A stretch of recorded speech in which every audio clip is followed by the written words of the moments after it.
रिश्तों का अधूरापन। समय की भी क्या विडंबना है, जहां बचपन हम भाई बहनों की लड़ाई झगड़ा करते हैं और फिर प्रेम के साथ मिलते हैं, वही भाई बहन बड़े होकर अलग हो जाते हैं। वो बचपन का प्रेम कहाँ खो जाता है पता ही नहीं चलता। एक दूसरे की चीजों को हड़पना ही समझ में आता है। नितिन और राहुल भी अपने पिताजी के बनाए घर में रह रहे थे। दोनों की शादी हो चुकी थी। रामनाथ जी ने रिटायरमेंट के मिले पैसे से घर बनाया था। हरिदयाल जी ने घर को बहुत प्यार से बनाया था। इस घर की एक एक ईंट उनकी मेहनत और पसीने की कमाई थी। उन्होंने हमेशा संस्कारों की दुहाई दी और अपनी परवरिश की हमेशा बड़ाई की, पर क्या पता था कि एक दिन उनके ही बच्चे आपस में लड़ने झगड़ने लगेंगे। रामनाथ जी वैसे तो पहले से ही दूरगामी थे। उन्होंने अपने मकान को 2 पार्ट में बनवाया था, एक छोटे बेटे ने नितिन और बड़े बेटे राहुल के नाम से, पर उनके जीते जी अलग होने का तो सवाल ही नहीं उठता। घर के मनमुटाव को रामनाथ जी के सामने न लाया जाता। रामनाथ जी की दिनचर्या समय के साथ बीत रही थी। उन्हें अपनी परवरिश पर भरोसा था कि उनके बच्चे कभी आपस में नहीं लड़ेंगे। वो बुजुर्गों की संगोष्ठी में बैठते तो अपने परिवार की बड़ाई करते, बाकी बुजुर्ग भी उनकी सराहना करते ना थकते थे। रामनाथ जी ने अपने परिवार में कुछ नियम और कानून बना रखे थे। नितिन और राहुल दोनों की पत्नियों की आपस में नापत्ती थी। शिखा और रुचि दोनों आपस में मन भारी किए ही एक दूसरे को देखती। इनका बस चले तो वह एक दूसरे को देखना ना चाहे वह अपने पतियों को ताने मारती। नितिन और राहुल पिताजी से बहुत डरते थे, या यूं कह ले हरिदयाल जी के संस्कारों का असर था। समय धीरे धीरे बीत रहा था, पर घर में संस्कारों की दुहाई देते देते रिश्ते अंदर से खोखले होते जा रहे हैं। कोई एक दूसरे को पानी देने वाला ना था। नितिन और राहुल का कमरा ऊपर था, रामनाथ जी नीचे रहते थे। उनके घुटनों में दर्द होने के कारण सीढ़ियां नहीं चढ़ते थे। एक दूसरे की देखा देखी रामनाथ जी तक अब टाइम से ना खाना पहुंचता ना चाय। रामनाथ जी अपने ही घर में एक पुरानी टूटी कुर्सी के सामान पड़े रहने लगे।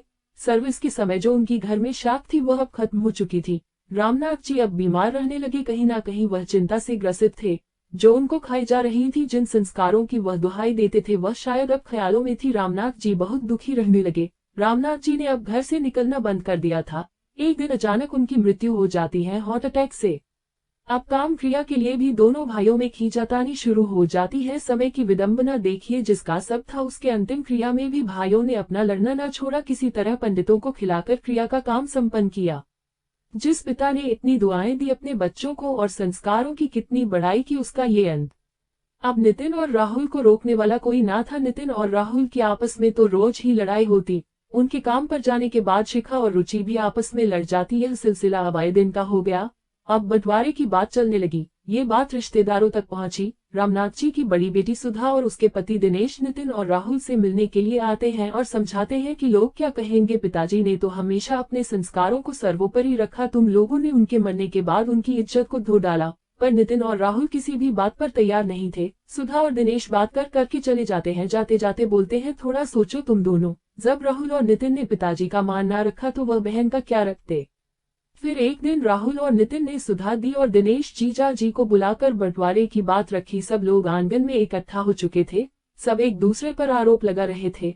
नितिन की बहुत ही बेइज्जती हुई। घर में नितिन की पत्नी रुचि, वह भी अपनी एक एक बात को रखती जा रही थी।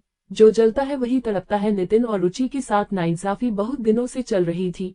वह नितिन और रुचि अब एक होने के लिए तैयार न थे। इधर राहुल और सुधा को सारी कमियां सिर्फ नितिन और रुचि में ही नजर आ रही थी। सुधा और दिनेश भी नितिन और रुचि को समझाने में लगे थे। रुचि ने बोला, क्या पिताजी, अम्मा के मरने के बाद सारा कुछ बड़े भाई का होता है, छोटे का कुछ नहीं होता। पर रुचि की बात को सुनता कौन। रुचि बोले जा रही थी और रोए जा रही थी। माँ के गहने, माँ का बॉक्स, माँ का कमरा सब बड़े भाई का होता तो हमारा क्या है। सुधा दी, अभी भी आप एक होने के लिए कह रही हैं। सुधा जी ने बोला, बड़े भैया सारा काम कर रहे हैं तो वही ना रखेंगे। नितिन और रुचि तिलमिला जाते हैं। रुचि ने सुधा दी। रुचि अपने पति का सपोर्ट बनकर खड़ी थी, एक मजबूत बीम की तरह। अब वह अपनी दुनिया एक नए सिरे से शुरू कर रहे थे, जहां मदद करने वाला कोई रिश्तेदार ना खड़ा था। पर कहते हैं ना, जिसका कोई नहीं होता उसका भगवान होता है। रामनाथ जी का इतनी लंबी सोच रखने के बावजूद भी आज घर में कलह का कारण बना हुआ था।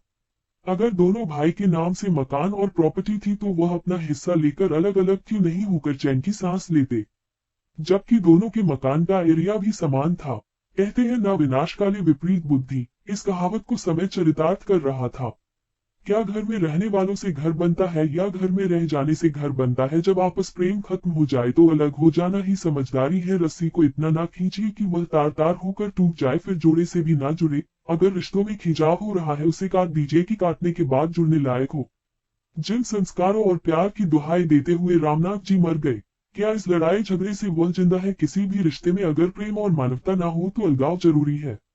प्रकृति का नियम है, जब किसी चीज का समय पूरा हो जाता है तो वह नष्ट हो जाती है। और जैसे एक पौधे में अगर कई पौधे निकल आते हैं, उनका पनपना नहीं हो पाता, विकास नहीं हो पाता, तो हम उस पौधे को अलग लगा देते हैं जिससे वो जल्दी जल्दी विकास हो। तो अगर रिश्तों में प्रेम खत्म हो गया है तो उसे अलग हो जाना चाहिए। थोड़ा समय और स्पेस चाहिए, धीरे धीरे वह प्रेम फिर विकसित होने लगता है। और लड़ कट कर रहने से मन में द्वेष उत्पन्न होता है।